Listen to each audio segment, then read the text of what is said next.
Galera, hoje eu trouxe um vídeo muito especial, um vídeo que eu me baseei aqui dos meus estudos de biossegurança, que eu vim atrás, mediante também algumas dúvidas de algumas profissionais, e para eu explicar para vocês como que funciona realmente essa legislação da Anvisa, referente principalmente à esterilização e estufa. É proibida a estufa? Não é proibida a estufa?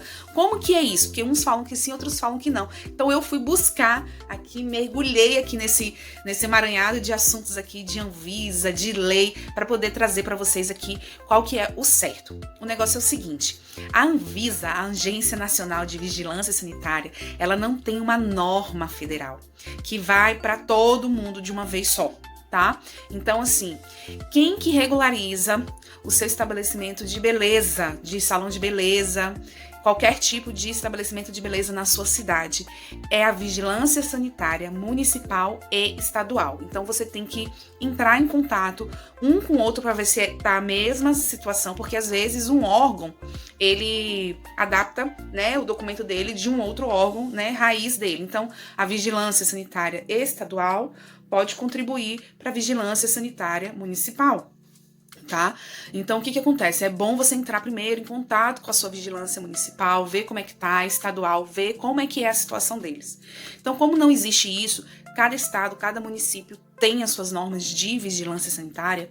Em 2009, a Anvisa, ela criou uma referência técnica para o funcionamento de serviços de estética e embelezamento sem responsabilidade médica. Então, esse documento é um documento da Anvisa, mas ele não é uma norma, não é uma lei, é apenas uma diretriz que pudesse abarcar muitas situações gerais, tá? De todos os estados e municípios. Então, assim, ele não entra em detalhes de muitas coisas, mas ele apresenta aqui uma visão geral, mas sim serve como uma diretriz mesmo para os estabelecimentos de estética e embelezamento, tá? Então, tem essa referência técnica de 2009, esse documento que não é uma obrigatoriedade, ele é uma diretriz. Então, ele não tem aqui no próprio documento, ele fala que esse documento ele não tem poder legal, tá? Ele é apenas um material de referência para que estados e municípios elaborem e instituam legislações locais a respeito do assunto tratado. Então, é isso, tá? Tem essa norma técnica. Só que em 2012, o que aconteceu em 2012? Em 2012, a presidenta da República, na época, a Dilma, dia 18 de janeiro de 2012, ela sancionou aqui uma lei, tá? Que falava o seguinte: reconhecia em todo o território nacional o exercício de atividades profissionais de cabeleireiro, barbeiro, esteticista, manicure, pedicure, depilador, maquiador, nos termos da lei. Não tem designer de sobrancelhas, mas a gente se enquadra nessa galera aí, tá? Da próxima vez a gente manda um e-mail pra lá, faz uma revolução, liga, pede pra colocar designer de sobrancelhas ali, tá? Na lei. Mas não tem o nome design de sobrancelhas, mas a gente se enquadra. E no artigo 4º desta lei tá dizendo o seguinte: os profissionais de que trata esta lei deverão obedecer às normas sanitárias, efetuando a esterilização de materiais e utensílios utilizados no atendimento a seus clientes. A Anvisa, em princípio, ela não quis se envolver, porque ela fala que essa parte do trabalhador não é a parte dela, né, da parte de legislação do trabalhador. Mas como esses profissionais precisam fazer a esterilização de materiais, e o que acontece? Os profissionais da área de beleza, eles estão sujeitos aqui a doenças infecto-contagiosas, a exemplo da AIDS e as hepatites virais B e C e D, cujo sangue contaminado é uma das vias de contato, o que pode ocorrer acidentalmente por uso de instrumentos manuseados em estabelecimentos de embelezamento, estética e higiene pessoal, como lâminas de barbear, depilar, alicate de unha, tesouras e outros objetos perfuro-cortante. Então aí a Anvisa falou assim: cara, eu vou contribuir então para essa galera, tá? A gente vai indicar esse relatório de referência técnica que foi feito em 2009 para essa galera utilizar. Beleza.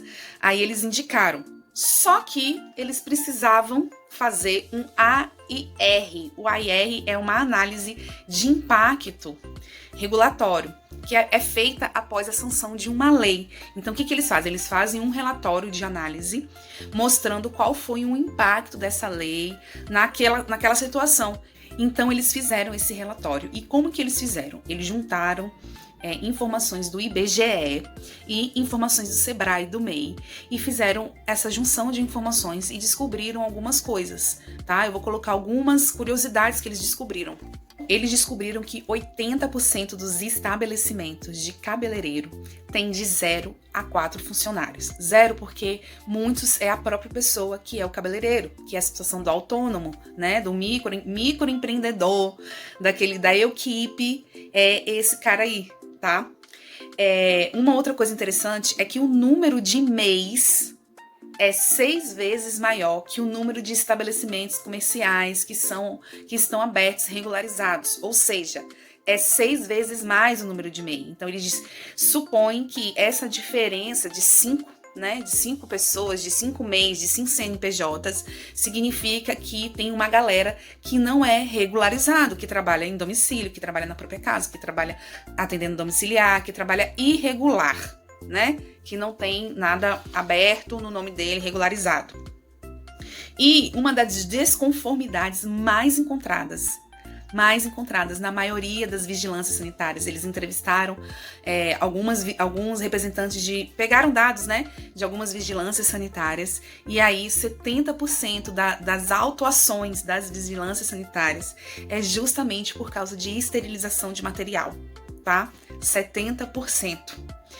E, enfim, através desses dados, eles chegaram a uma conclusão de que esse documento da norma técnica, da referência técnica de 2009, tem que ser atualizado. E que ainda não foi atualizado, e estamos aguardando aí essa atualização. Então, até aí, o que a gente tem? A gente tem que não ainda, até onde eu falei aqui, ainda não vimos a proibição da estufa, tá? Mas o que acontece? Lembra que eu falei que cada cidade tem a sua vigilância sanitária, a sua norma de vigilância sanitária? Então, o que acontece? Existem 3 estados, tá? 3 estados do Brasil, que são os 3 estados do sul do país, Santa Catarina, Paraná e Rio Grande do Sul, que, assim, vetaram o uso de estufa. Então, nesses 3 estados, os estabelecimentos de beleza não podem ter uso de estufa, e sim de autoclave, tá?